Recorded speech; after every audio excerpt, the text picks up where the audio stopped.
오늘 하나님의 축복의 말씀은 베드로 전서 5장 10절부터 11절의 말씀입니다.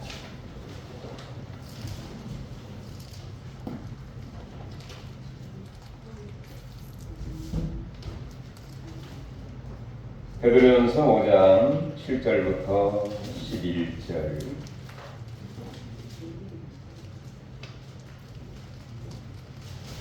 우리 다 같이 합독하도록 하겠습니다. 너희 염려를 다 주께 맡기라. 이는 그가 너희를 돌보심이라. 근신하라, 깨어라. 너희 대적 마귀가 우는 사자같이 두루 다니며 삼킬 자를 찾나니 너희는 믿음을 굳건하게 하여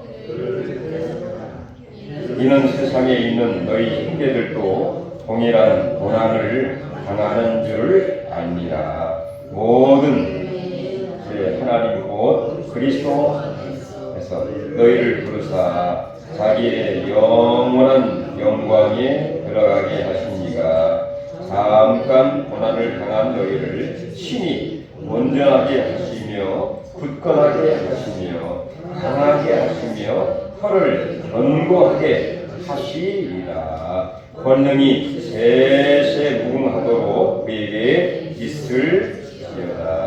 아멘. 6월 25일 하면 6.25 전쟁이 생각이 납니다.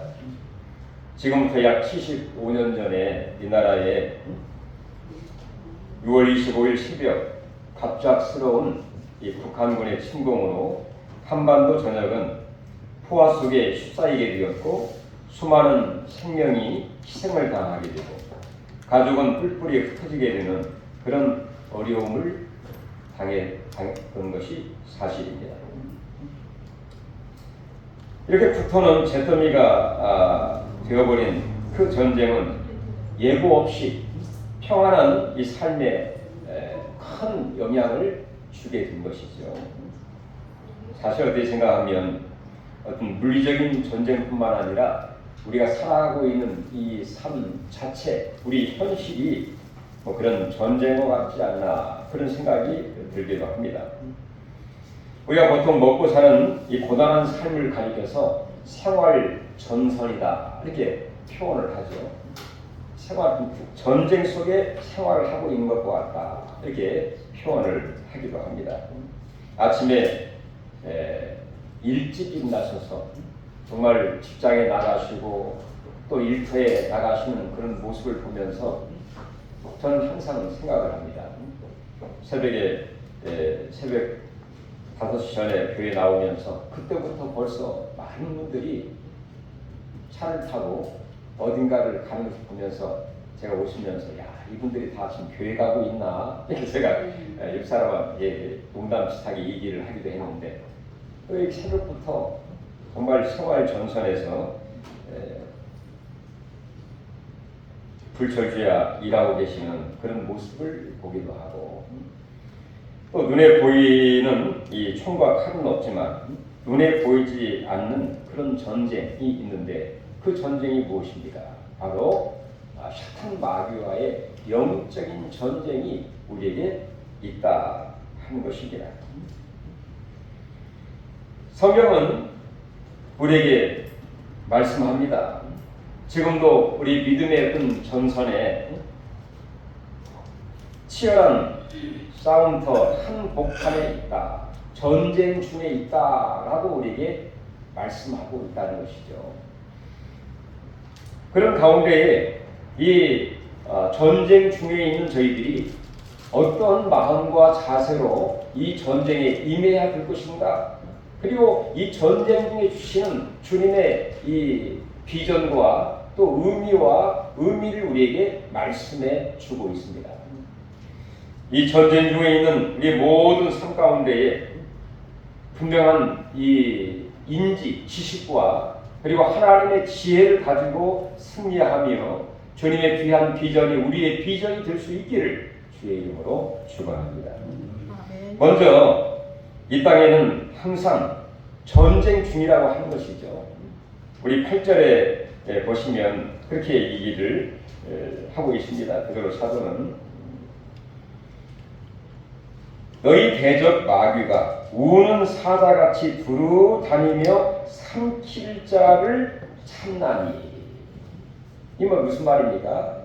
삼킬 자를 찾고 있는 중이다. 그런 얘기죠.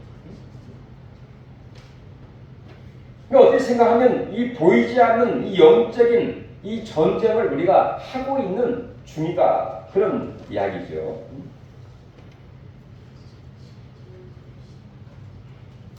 우리나라가 75년 전에 6.25 전쟁이 있었지만 지금 이 세계에는 지금도 전쟁 중에 있다고 볼 수가 있습니다. 여러 나라에서 전쟁을 치르고 또 많은 인명 피해를 있는 것을 보게 되죠. 우크라이나와 러시아의 전쟁이 약 4년 동안 계속해서 지금도 굉장히 치열하게 있고 있지 않습니까? 그다음 이스라엘과 이란, 바로 이란이 지원하는 이 하마스나 헤르볼라 이런 어떤 그 단체의 지원을 통해서 그 이스라엘을 공격하게 되고 또 이스라엘은 바로 이란의 어떤 그 핵 시설들을 하지 못하도록 또 계속 공격을 하고 있는 그런 전쟁이 있습니다. 또한 수단과 미얀마, 또 콩고 민주공화국, 예멘 이런 등 나라들에서는 지금도 이 아프리카와 아시아에 인접한 나라들이 이 내전과 또 국가 간의 국경의 이 분쟁들이 지금도 계속해서 이어져 있는 것을 보게 되는데 어떤 권력을 위해서 또는 어떤 자원 때문에 또는 종교 때문에 민족의 이름으로 포장된 인간의 어떤 죄악의 결과 전쟁이 지금도 계속해서 이어지고 있다는 것입니다. 바로 이것은 우리 현실뿐만 아니라 마지막 주님이 이 땅에 오시기 전에 더 전쟁과 전쟁, 나라와 나라 사이에 전쟁이 있을 것을 또한 말씀하고 있기 때문에 우리 현실의 문제일 뿐만 아니라 바로 마지막 때의 모습이다 하는 것을 우리가 인지해야 될 것 같습니다. 또한 성경에 보면 바로 이스라엘 백성들이 애굽에서 구원을 받아 구속을 받아 바로 하나님의 약속의 땅 젖과 꿀이 흐르는 가나안 땅에 들어가기까지 수없이 많은 전쟁이 있었던 것을 우리가 잘 알고 있습니다. 자, 애굽에서 나와 인권이 유리되고 많은 어려움과 고난 가운데 이제 자유와 해방을 얻어서 이제 자유다, 이제 해방이다, 이제는 마음껏 하나님도 섬기면서 자유롭게 살 수 있겠다라고 생각을 했지만 바로 어떻게 되었습니까? 홍해 앞에서 홍해의 전쟁이 있게 되었지 않습니까? 뒤에는 애국 군대들이, 앞에는 홍해가 가로막혀 있고 좌우도 갈 수 없는 그런 환경, 그 사면초가의 그런 가운데에 결국에 그 애국 백성들과 전쟁을 칠 수밖에 없는 그 홍해의 전쟁이 있기도 했습니다. 광야에서는 아말렉과의 전투가 있기도 했었죠. 그리고 40년 광야 생활을 통해서 가나안 땅에 들어가기 그 전에 요단강 동편에서 그 아모리 지역의 그 왕들과의 그 전쟁이 있기도 했습니다. 헤스본 왕 시온과 바산 왕 옥과의 그 전쟁이 치열하게 있게 되었죠. 그러나 하나님의 크신 은혜로 그 애국 군대들을 다 그 홍해의 바다에 함몰시켜버려요. 그리고 아말렉 전투에서는 바로 모세와 아론과 홀이 산에 올라가 손을 높이 올리게 될 때에 여호수아는 그 백성들을 이기게 돼요. 그리고 헤스본 왕 시온과 바산 왕 옥, 이 사람들이 그 이스라엘 백성들이 가는 진퇴를 막고 또 그들에게 피해를 가함으로 인해서 결국에 하나님의 도우심과 능력을 통해서 그들을 물리치고 그 땅을 정복하고 그리고 요단 동편 그 땅을 그 기업으로 나눠치는 일이 있게 되었습니다. 그것뿐입니까?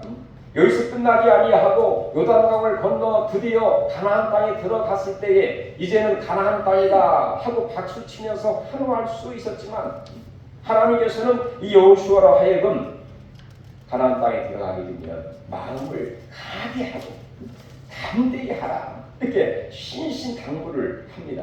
왜 그럴까요?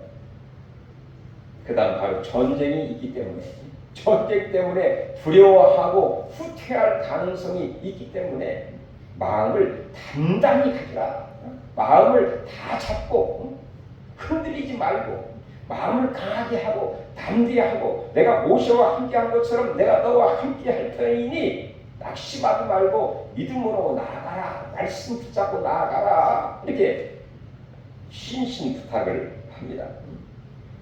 그리고 길갈에 진을 친 이후에 결국에 이 여리고 성을 무너뜨리는 전쟁을 치르지 않습니까?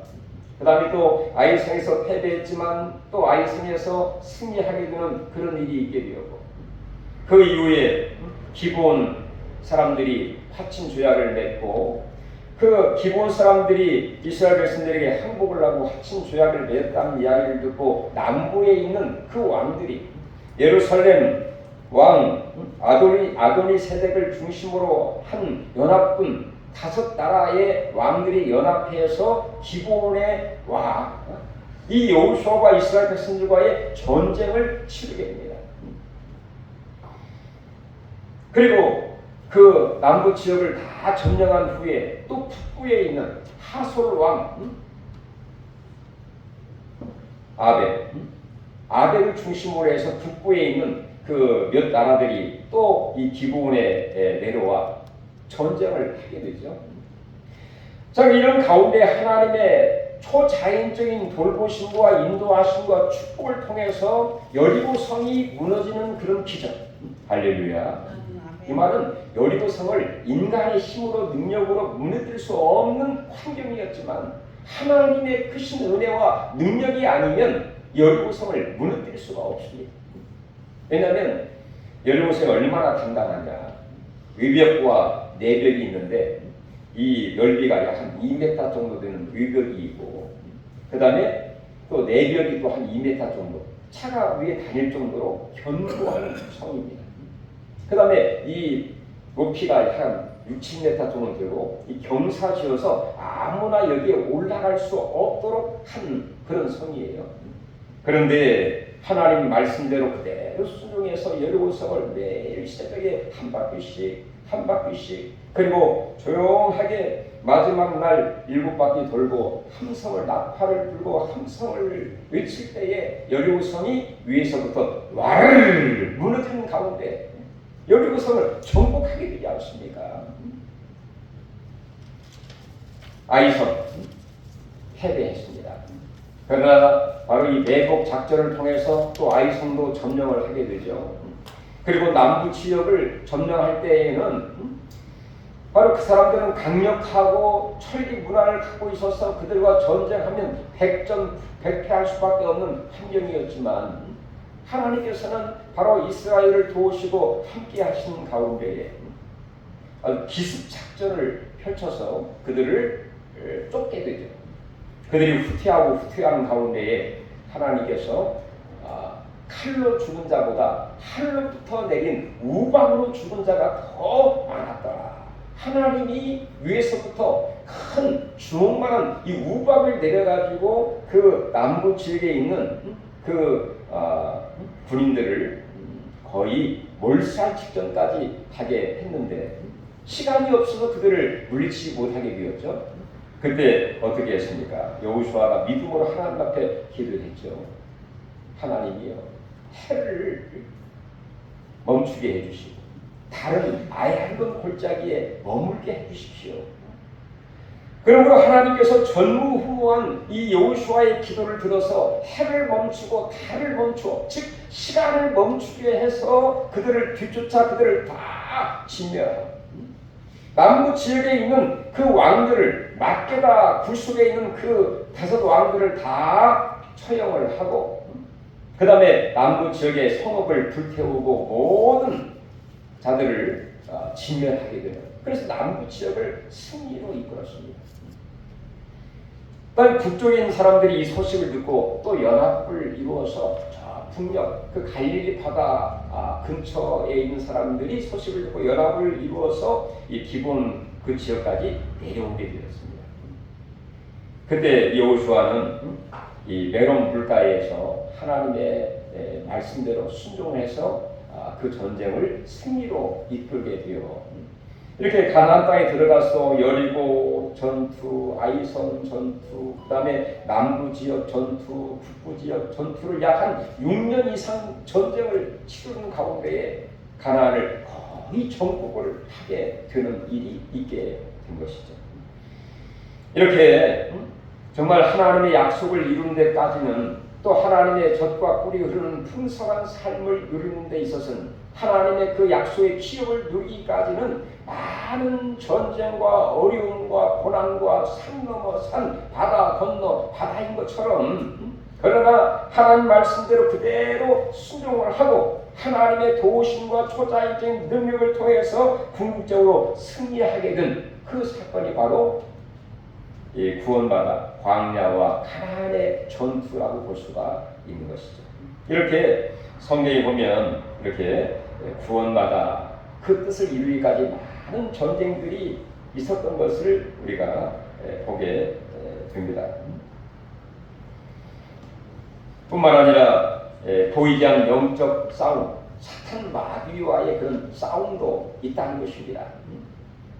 오늘 8절에 있는 것처럼 우리를 대적하는 사탄 마귀는 두루 다니며 삼킬 자를 찾나니 어떻게 하는 것입니까? 사탄 마귀가 아주 틈이 있는 사람, 빈틈이 있고 약해져 있고 자기 밥이 될 만한 사람들을 늘 두루 다니다가 안성으로 다니고 평택으로 다니고 서울로 다니고 뭐 그냥 영의 존재이기 때문에 다니면서 바로 믿음이 떨어지고 기도하지 않고 말씀 보지 않고 예배에 소홀히 하고 그런 자들을 삼킬 자를 두루 찾는 이 사단의 그 대적과 그 전쟁은 바로 이 에덴 동산에서부터 있었던 것을 우리가 잘 알고 있지 않습니까? 이 사단 마귀는 이 하와에게 찾아와서 말씀을 혼미하게 만들고 그리고 하나님을 대적하는 그 교만한 그런 마음을 넣어주면서 말씀을 혼미하게 하고 말씀을 어길 수 있도록 그런 탐심과 욕심과 그런 것들을 주면서 결국에는 하나님의 말씀을 어기게 하시고 죄를 지게 하시고 사망에 이르게 되는 그런 그 짓을 이 사탄 마귀가 했던 것을 우리가 보게 됩니다.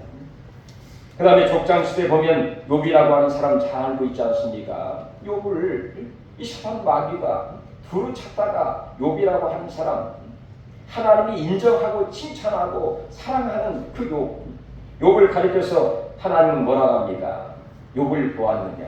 그는 온전하고 정직하고 하나님을 경외하고 악에서 떠난 자라.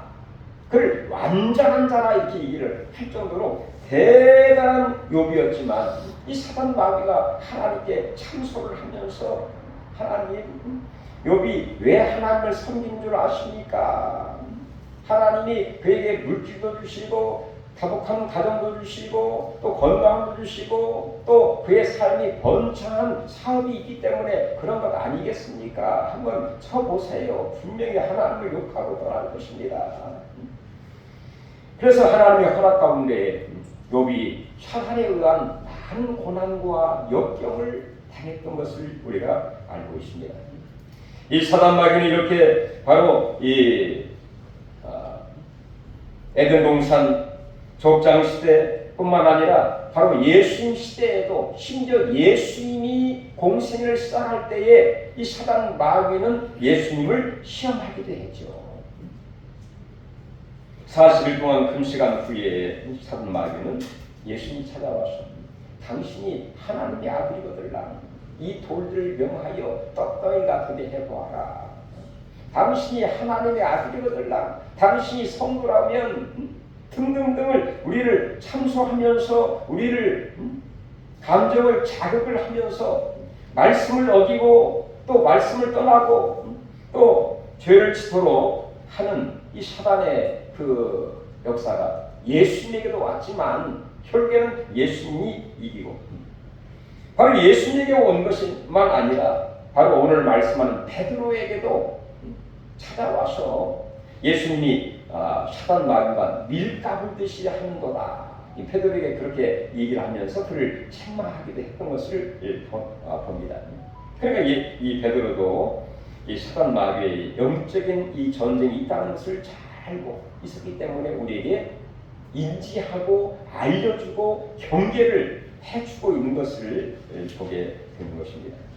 그렇습니다. 사단 마귀는 지금도 우리를 말씀을 또 삶을 의심하게 만들고 또 참소를 하고 낙심하게 만들고 두려워하게 만들고 끊임없이 우리를 공격을 하는 가운데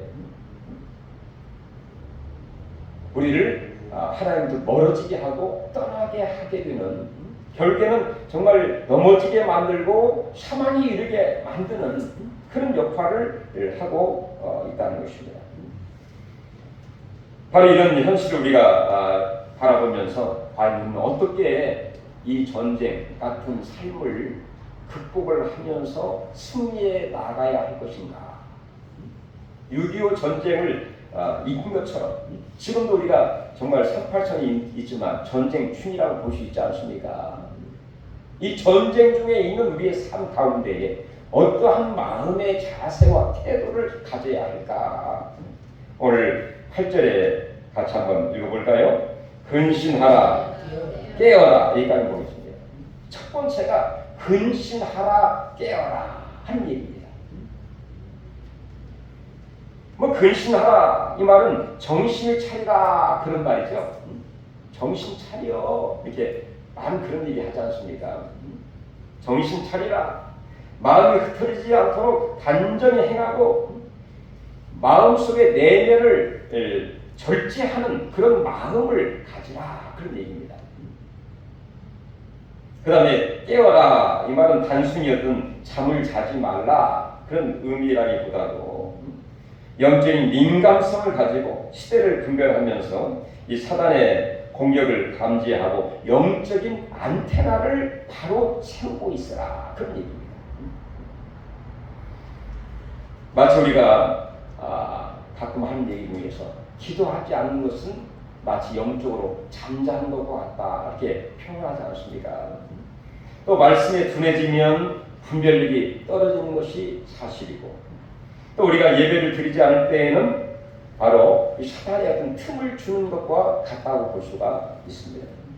이렇게 모든 우리의 삶 가운데에 이 영적이든 물리적인 모든 생활 속에 이 공격은 어떻게 오느냐? 우리의 틈을 이용해서 옵니다. 우리 약점을 이용해서 옵니다. 그러나 우리가 근신하고 정신을 차리고 깨어있게 되면 우리를 공격할 틈이 없는 거죠. 왔다가 여기는 도저히 들어갈 수가 없네, 이길 수가 싸움할 수가 없겠는데 차라리 돌아가자, 한 길로 왔다가 7길로 도망가는 그런 역사가 성경을 통해서 있다는 사실을 저희들은 확실히 알고 있습니다. 그 앞장 데살로니가전서 4장 7절 이하에 보아도 만물의 마지막 때가 가까웠으니, 이 사단 마귀는 예수의 십자가 부활을 통해서 상한 것이 사실입니다. 그러나 미약하나마 착한 마귀는 우는 사자처럼 삼킬 자를 찾고 있는 그런 가운데에 나약한 자들, 그리고 마지막 주님의 재림 직전에 잠깐 풀려서 더 극성을 부리는 것이 사단의 어떤 그 역사라고 볼 수 있습니다. 따라서 우리는 빈틈을 보이지 않는, 내면적으로 외면적으로 정신을 차리고 깨어, 근신하여 깨어, 같은 말이죠. 그래서 틈을 주지 않는 우리 모두가 되시기를 주님의 이름으로 축원합니다. 두 번째는 믿음에 굳건하여 우리 9절 같이 한번 보겠습니다. 너희는 믿음을 굳건하게 하여 그를 대적하라. 이렇게 얘기하고 있습니다. 대적, 싸우라 그런 말이죠. 자, 사탄 마귀뿐만 아니라 모든 전쟁에서는 우리로 하여금 넘어지도록 패하도록, 이 전쟁은 죽느냐 사느냐가 걸려있는 정말 대단히 중요한 그런 순간들이라고 볼 수가 있는데요. 이 우리를 공격하는 영적이든 생활적이든 삶의 모든 물리적인 그 공격들은 우리로 하여금 우리 어떤 감정과 우리 모든 것들을 흔들고 혼미하게 만들고 패배하도록 이끌어갑니다.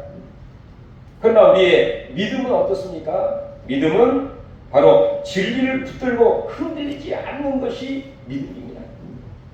바로 우리의 믿음은 십자가를 붙들고 우리가 용서하는 것이 믿음이라고 볼 수가 있죠. 또한 우리 믿음은 바로 부활의 소망을 갖고 하나님을 바라보는 것이 믿음이라고 볼 수가 있습니다. 바로 굳건한 믿음은 이렇게 하나님의 말씀을 붙잡고 사탄 마귀와 모든 그 일들을 진리와 소망과 사랑으로 대적을 하고 싸우고 승리하고 또 물리치는 것이 바로 승리의 비결인 것을 우리에게 분명하게 말씀해 주고 있습니다. 또한 굳건한 믿음은 뭐냐? 우리 7절 한번 보실까요? 너희 염려를 다 주께 맡기라. 이는 그가 너희를 돌보시니라.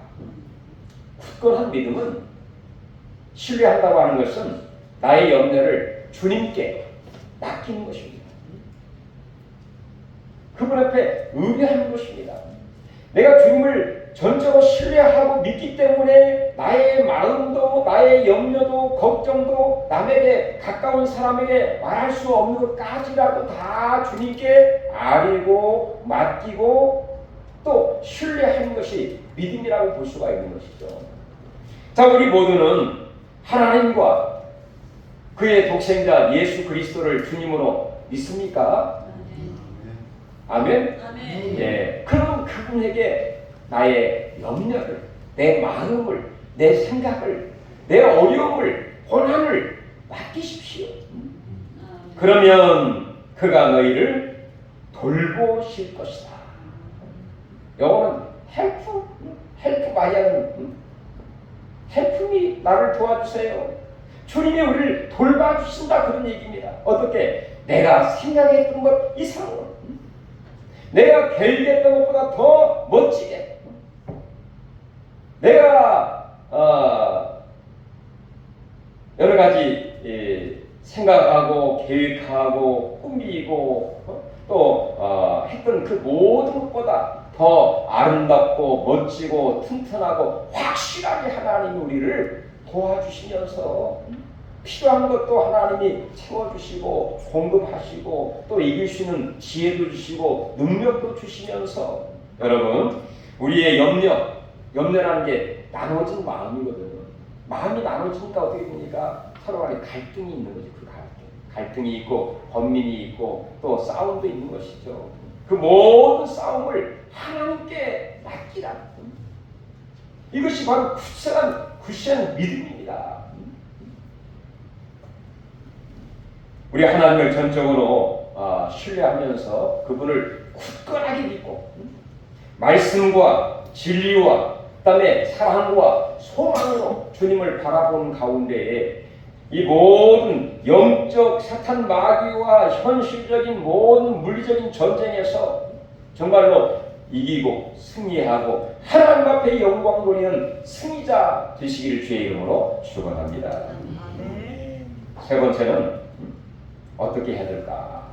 이 고난에 연대 의식을 가져야 된다. 이렇게 9절 이하의 말씀을 하고 있습니다.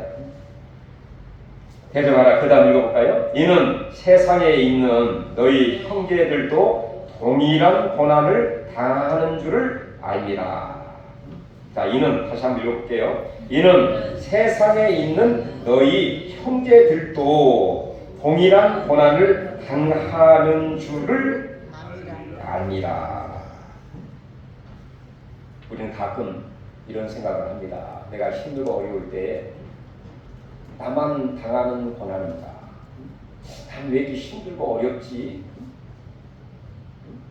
다른 사람을 보니까 다 얼굴은 밝고 행복하고 또 충만한 것 같은데, 천사 같은데 왜 나는 왜 이렇지? 중중하고 힘들고 어렵고 답답하고 뭔가 문제가 해결되지 않고 풀리지 않고 첩첩산중이지? 그런 생각을 할 때가 많이 있죠. 그러나 베드로 사도는 뭐라 하느냐? 바로 그런 고난이 너만 당한 고난이 아니다. 다른 형제들도 너와 동일한 고난을 받고 있다. 이렇게 얘기를 하고 있습니다.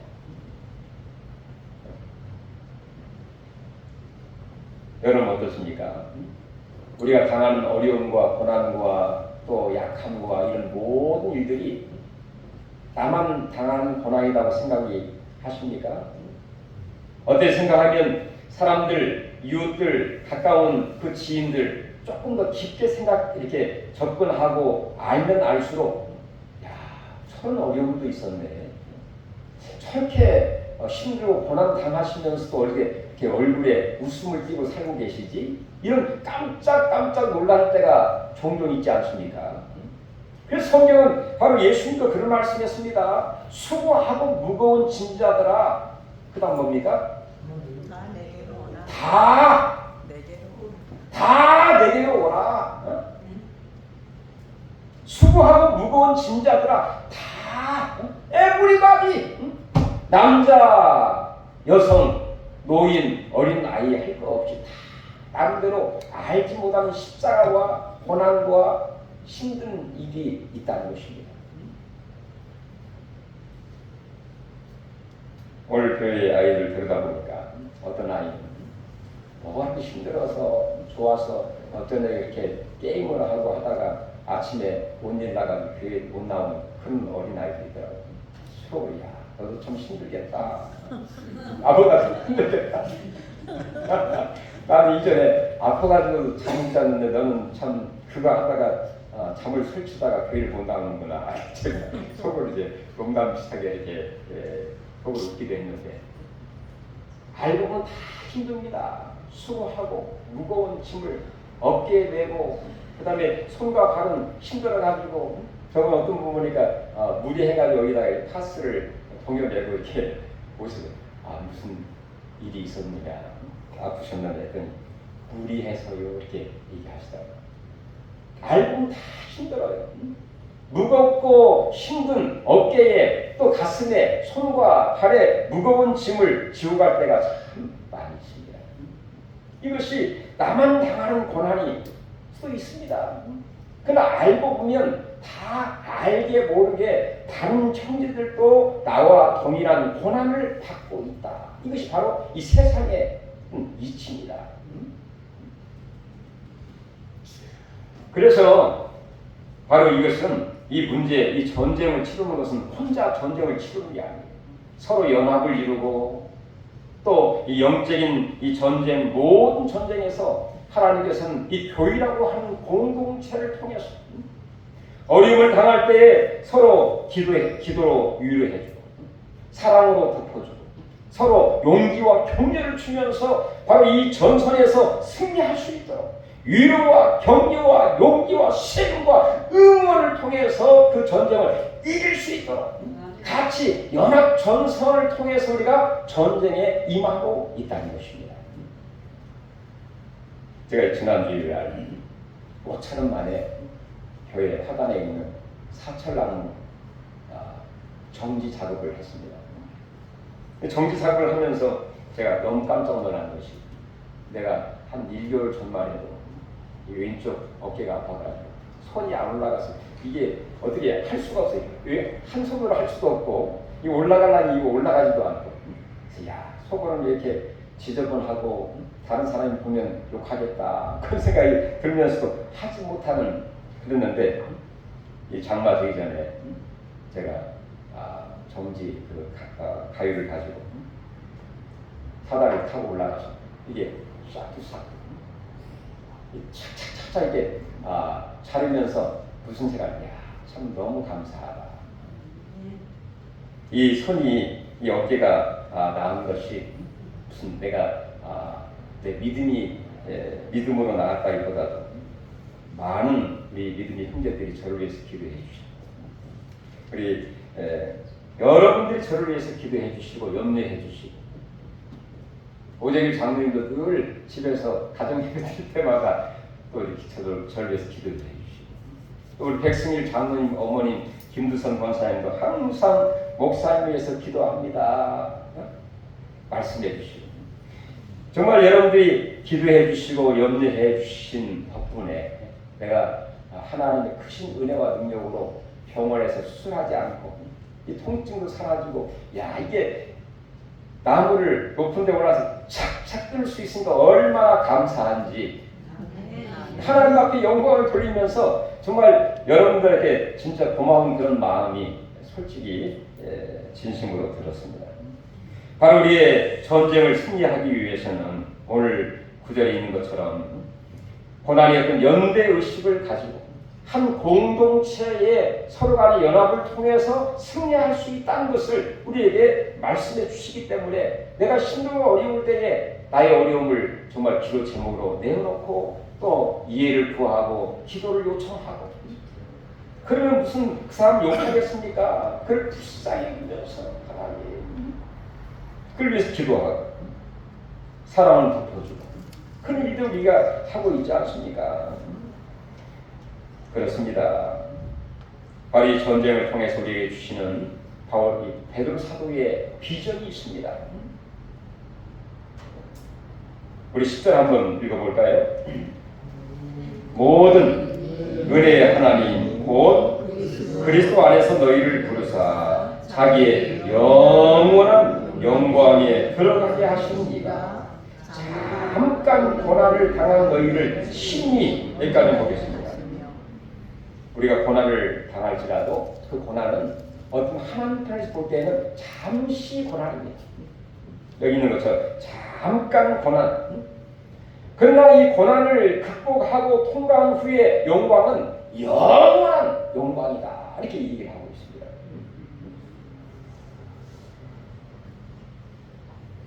싸움 끝에는 분명한 승리가 있고 영광이 있습니다. 고난의 긴 터널을 통과한 후에 하나님이 빛나는 영원한 영광이 있다는 사실을 저희들이 알고 이것이 우리에게 주시는 이 의미이면서 비전이라고 볼 수가 있습니다. 뿐만 아니라 방금 전에 10절 하반절 보면 그렇게 얘기를 하고 있죠. 친히 그 다음 온전하게 하며 두 번째는 굳건하게 하시며 세 번째는 강하게 하시며 네 번째는 털을 견고하게 하시리라. 비온 후에 땅이 더 단단해진다는 그런 말이 있는 것처럼 정말로 십자가를 통한 후에 부활의 영광이 있게 되는 것처럼 이 욥이 고백했던 것처럼 나의 간기를 주께서 아시오니 나를 단련하신 후에 그 고난을 통과한 후에 나를 정금처럼 나아오리이다. 정금처럼 나오게 하시는데 하나님이 이 고난 후에 주시는 그 영광과 비전과 축복 이 네 가지를 저희들에게 약속하고 있지 않습니까? 우리가 가끔 그런 감정을 하죠. 우리가 아프거나 어려움을 당한 후에 나중에 깨달고 보니까 하나님 이런 나에게 의미를 주셨고 깨달음을 주셨고 이런 하나님의 축복이 있었다 하는 것을 간증하시는 것처럼 첫 번째는 우리를 온전하게 하신다는 것입니다. 나의 모나고 잘못된 부분들을 깎아내고 하나님의 사람으로 온전한 신앙으로 하나님의 합당한 하나님의 형상을 닮아가는 온전한 그 노아처럼 욥처럼 온전하게 하신다는 것입니다. 두 번째는 굳건하게 하시며 뿌리를 깊게 내려서 웬만한 바람이 불고 풍파가 와도 잠깐 흔들 뿐으로 더 굳건하게 뿌리를 내릴 수 있는, 믿음이 더 견고해질 수 있는, 하나님을 전적으로 신뢰할 수 있는, 세 번째는 강하게 하시며, 이제는 웬만한 어려움이 오고 병마가 와도 그 정도야. 내가 이전에 이것도 이겼는데 그 정도야. 못 이기겠어. 마음이 오히려 강한 그런 마음이 되게 하시고, 네 번째는 서로를 견고하게 하시리라. 아멘.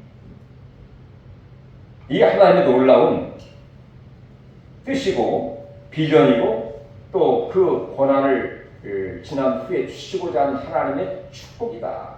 그런 얘기입니다. 마지막으로 우리 11절 읽고 마치겠습니다. 권능이 세세 무궁하고 그에게 있을지어다. 아멘. 자, 이 권능을 통해서 우리가 승리했고 전쟁에서 이길 수 있었게 되었고, 성경의 수많은 전쟁에서 이길 수 있는 것이 하나님의 권능과 은혜와 돌보심과 축복이 아닙니까? 영적인 전쟁에서 이길 수 있는 게 하나님의 강력한 권능입니다. 그러므로 우리가 할 수 있는 일은 내가 잘나고 똑똑해서 교만하는 것이 아니라 모든 권능을 주신 그 하나님 앞에 권능이 세세무토록 있을지어다 라고 하면서 하나님 앞에 영광을 돌리는 그런 삶을 만들어 준다는 것입니다. 여러분, 지금 우리는 공사 중에 있을 뿐만 아니라 전쟁 중에 있다고 볼 수 있습니다. 그것도 치열하게. 그러나 우리에게 주시는 이 의미와 또 승리와 영광을 바라보면서 어떻게 해요? 근심하여 깨어 기도하고, 두 번째는 굳건한 믿음을 갖고 나의 염려를 주께 맡기면서, 세 번째는 서로 연합하여 사랑으로 사랑하되, 무엇보다 사랑하되 뜨겁게 사랑하고, 또 서로 섬기면서 공동대회를 통해서 서로 봉사하면서 그 어려움을 잘 서로 간에 극복해가는 그런 은혜와 축복과 승리와 영광이 우리 모두에 있기를 주의 이름으로 축원합니다. 하나님 감사드립니다. 우리가 6.25를 우리가 바라보면서